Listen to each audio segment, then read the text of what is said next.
Why did you move to the BJP? At what stage did you feel that regional party से national party में आना है? Like it has happened in like 2011, and up to 2011 I was in like SGP, and when I have lost the election in 2009, Lok Sabha election from Dibrugarh Lok Sabha constituency, later on I was approached by BJP leaders, and I had a relationship with the then like leaders, particularly when I was the president of ASU. During that time, Congress was in power and BJP were in opposition.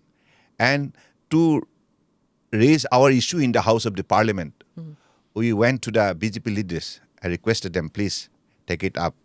They have been kind enough. All the BJP leaders, right from our Atal Bihari Vajpayee ji, Advani ji, all the like Jetli ji's, they have always been very much sympathetic to all Assam Students Union, and they have accepted our like proposal, and they have. But in spite of that, sir, हमेशा like at least till mid 2000s हमेशा कहा जाता था कि कांग्रेस का गढ़ है north east.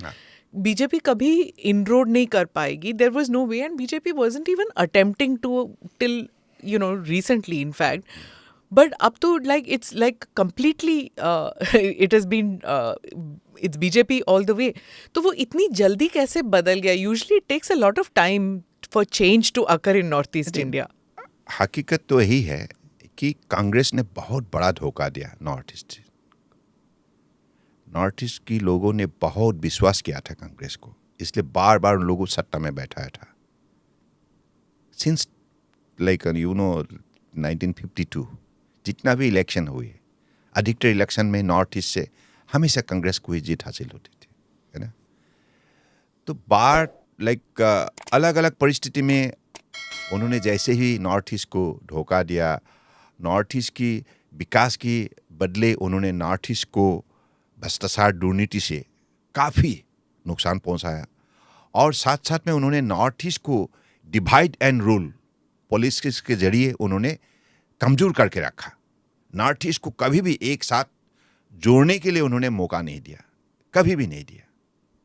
हम 8 स्टेट है, 8 स्टेट को अगर उन्होंने एक साथ मिलाया होता, शामिल किया होता, अलग अलग कार्यक्रम के जरिए, अलग अलग स्कीम के जरिए सद्भावना मजबूत होते, तो एक साथ हम मेहनत करते, और हमारे जो मतलब फर्टाइल जो एरिया है, उस फर्टिलिटी के जरिए हम अपने उत्पादन की शक्ति बढ़ा सकते थे, हमारे विकास होते थे. लेकिन उन्होंने कभी भी नेशनल एजेंडा में हमारे विकास के लिए कभी भी ध्यान नहीं दिया. इसकी वजह से लोग जाग उठा, और जब परम आदरणीय प्रधानमंत्री जी को मिले 2014 में, तो मोदी जी ने नॉर्थ ईस्ट पहले भी दौरा किया है. जब मोदी जी पॉलिटिक्स में थे नहीं, तो उन्होंने नॉर्थ ईस्ट को बड़ी गंभीर रूप से अध्ययन किया और आविष्कार भी किया. नॉर्थ ईस्ट में जो प्रकृतियों का संपदा, संभावना, शक्ति भरा हुआ है. तो इसलिए प्रधानमंत्री बनते ही नॉर्थ ईस्ट को उन्होंने कहा कि ये देश का अष्टलक्ष्मी है. अगर नॉर्थ ईस्ट का विकास होगा तो देश का विकास होगा. सर, आप कह रहे हैं कि हाँ कि कांग्रेस ने कुछ किया नहीं, लेकिन doctor Manmohan Singh is the one who brought the look east policy, but you think हुआ नहीं? ये सिर्फ लुक ईस्ट देखने के लिए रह गया. वहाँ कोई पॉलिसी फ्रेम नहीं हुई. अच्छा, मोदी जी आके ही एक्टिव पॉलिसी यानी करना सही है.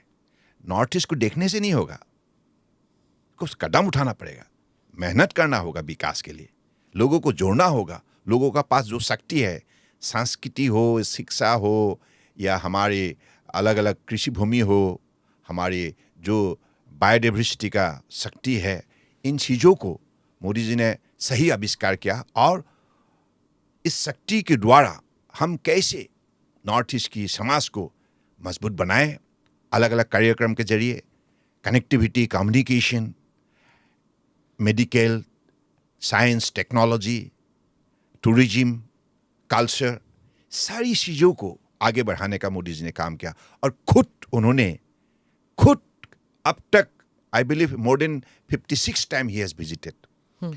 तो साथ साथ में सारे केंद्रीय मंत्री को पहली बार के लिए कोई केंद्रीय सरकार की तरफ से, प्रधानमंत्री की तरफ से हर केंद्रीय मंत्री को ये आदेश जारी किया गया है कि नॉर्थ ईस्ट हर 15 दिन के अंदर उनको दौरा करना ही होगा। अपने विभाग, अपने मंत्रालय के द्वारा जो भी कार्यक्रम कर सकते हैं उसको करना ही होगा, सही समय पे उसको लागू करना होगा, निष्ठापूर्वक इस काम में अपने आप को शामिल करना होगा। मतलब जो डेडिकेशन, जो डिवोशन, जो कमिटमेंट, जो हार्ड वर्क मोदी जी ने पिछले 8 साल के अंदर की, इसकी वजह से आज नॉर्थ ईस्ट का आप आतंकवादी को समस्या देखिए, वो भी नहीं रहा।